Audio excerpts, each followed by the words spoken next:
રહ્યા છે. ગુજરાતના 7 એરપોર્ટ કયા છે? ભુજ, કેશોદ, કંડલા, પોરબંદર એરપોર્ટ બંધ કરાયું છે. રાજકોટ, હીરાસર અને જામનગર એરપોર્ટ પણ બંધ કરાયું છે. ગઈકાલ સુધી રાજકોટ, જામનગર અને પોરબંદર એરપોર્ટ બંધ કરાયું હતું. મુન્દ્રા એરપોર્ટ પણ બંધ કરાયું છે. આ તમામ એવા એરપોર્ટ છે જેને સેના માટે સિક્યોર રાખવાના છે કે કોઈ પણ જો જવાબી કાર્યવાહી માટે સેનાની જરૂર પડે અને જ્યારે આ એરપોર્ટનો આ એરિયા છે તેની જરૂર પડે તો આ વિસ્તારો ક્લિયર હોવા જોઈએ. બિલકુલ, ગુજરાતના 7 મોટા એરપોર્ટ છે જે બંધ કરવામાં આવ્યા છે. ખૂબ જ મોટી કાર્યવાહી અને ભારત પહેલાથી સજ્જ છે, સતર્ક છે અને કહી શકાય કે સતર્કતાની સાથે એક પગલું છે તે ભરવામાં આવી રહ્યું છે. એવું નહીં કે જસ્ટ જઈને હુમલો કરી દેવામાં આવ્યો. જેમ પાકિસ્તાન આડેધડ હુમલા કરી રહ્યું છે અને આડેધડ હુમલાનો જે પરિણામ છે તે નિષ્ફળ નીવડી રહ્યો છે. સંધ્યા, બિલકુલ. અને જ્યારે પહેલગામ હુમલો થયો ત્યારબાદ પણ આતંકી હુમલો થયો ત્યારબાદ પણ એક સીધો સંદેશ આપવામાં આવ્યો હતો પાકિસ્તાનને, પરંતુ તે ન સુધર્યો અને પાકિસ્તાની સેના તરફથી જે સીઝ ફાયર છે તેનું ઉલ્લંઘન સતત કરવામાં આવ્યું હતું. અને ત્યારબાદ જ એટલે જો તમે ઉશ્કેરશો તો પછી અમે શાંત નહીં બેસીએ.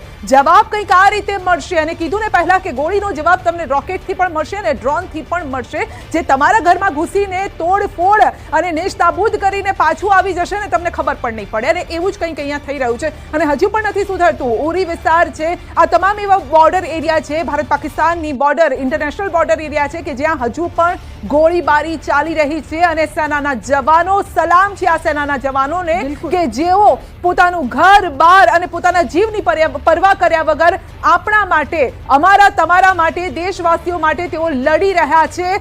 જય હિન્દ આ જવાનો માટે. બિલકુલ સંધ્યા, પાકિસ્તાને જે ભૂલ કરી છે હવે બહુ જ ભારે પડવાની છે. કારણ કે પહેલા સમજાવવામાં આવ્યું, ઘણી વખત સમજાવવામાં આવ્યું, પુરાવા આપવામાં આવ્યા, છતાં આતંકવાદીઓને ઉછેરવામાં જે આટલું બધું વ્યસ્ત રહ્યું પાકિસ્તાન અને તેનો નતીજો એ નીકળ્યો છે કે હવે પાકિસ્તાન બરબાદ થઈ રહ્યું છે, શરમમાં મુકાઈ ગયું છે, આકાશમાં સુરસુર્યું થઈ રહ્યું છે, છતાં પણ નાકામ પ્રયાસ છે, તેના નિષ્ફળ પ્રયાસ છે તે સતત યથાવત છે.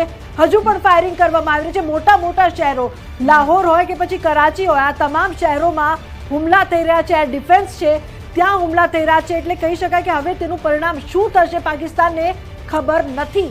બિલકુલ, જેના ઉપર ઇકોનોમી થોડી ઘણી એની ટકેલી છે. આમ તો ભીખ માંગીને, લોન લઈને પાકિસ્તાન પોતાનું ભરણ પોષણ કરી રહ્યું છે. જ્યાં પાણીના ફાંફા છે, ત્યાં આટા અને સબ્જીના ફાંફા છે અને ત્યાં લોન લઈને પોતાની ભરપાઈ કરી રહ્યું છે. અને તેવા જ પાકિસ્તાનના જે મોટા શહેરો છે ત્યાં અટેક કરવામાં આવ્યો છે. લાહોર, સિયાલકોટ, કરાચી, ઇસ્લામાબાદ, આ મોટા શહેરો છે જેના પર તેની કદાચ ઇકોનોમી ટકેલી છે. અને એ જ શહેરો પર ભારતે કાઉન્ટર અટેક કર્યો છે ને એવો કાઉન્ટર અટેક કર્યો છે કે અહીંયાથી પાકિસ્તાને સમજી જવું જોઈએ. અને હજુ પણ ન સમજ્યું તો પછી કદાચ કહેવાય છે ને કે ભારતીય લોકોમાં અત્યારે જોશ વધારે છે અને એ જોશમાં લોકો કહેતા પણ હોય છે કે હવે એને નકશા પરથી મિટાવી દો, કંઈ કે એ પ્રકારની પરિસ્થિતિ ન થઈ જાય. સંધ્યા, પાણીની વાત કરી એના પરથી મારે કહેવું જ રહ્યું કે પાણી આપણે આપી રહ્યા હતા.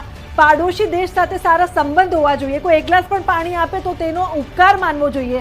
આખું દેશ અમારું પાણી પીતું હતું અને છતાં પણ કહેવાય નમક હરામી આવી રીતે કરવી તો તેનો પરિણામ બીજું શું હોઈ શકે? આ યુદ્ધ તો થવાનું જ હતું અને આ જવાબી કાર્યવાહી બિલકુલ યોગ્ય છે. અત્યારે તમામ વિદેશના જે નેતાઓ છે મોટા મોટા તેઓ પણ આ વસ્તુ કહી રહ્યા છે. બિલકુલ, કારણ કે તેઓ જાણે છે ભારતની તાકાત, ભારતીય યુવાનોની તાકાત જાણે છે. ને હવે તો દેશ દુનિયાએ વિદેશે પણ જોઈ લીધું છે કે ફક્ત ભારતની નહીં, ભારતીય મહિલાઓની તાકાત પણ જોઈ લીધી છે. અને આજે જે કોમ્બેટ જે યુનિફોર્મ પહેર્યો હતો આ બંને જે ઓફિસરે, એ પછી સોફિયાની વાત કરીએ કે પછી આપણે વાત કરીએ વ્યોમિકાની, એની વાત કરીએ તો બંને વિંગ કમાન્ડર અને કર્નલની વાત કરીએ તો બંને જે યુનિફોર્મ પહેર્યો હતો એનાથી જ એક મેસેજ આપી દીધો હતો કે ભારત હવે એક પણ ડગલું પાછળ નહીં હટે. અને યુદ્ધ છે તો યુદ્ધ થઈને જ રહેશે, કારણ કે છંછેડ્યા છે અમને તો હવે અમે યુદ્ધ કરીને રહીશું અને તમારું જે નામ છે મિટાવીને રહીશું. બિલકુલ, ભારત પૂરા એક્શન મોડમાં છે. જમ્મુ, કઠુઆ, અખનૂર અને જેસલમેરના દ્રશ્યો પણ અમે આપને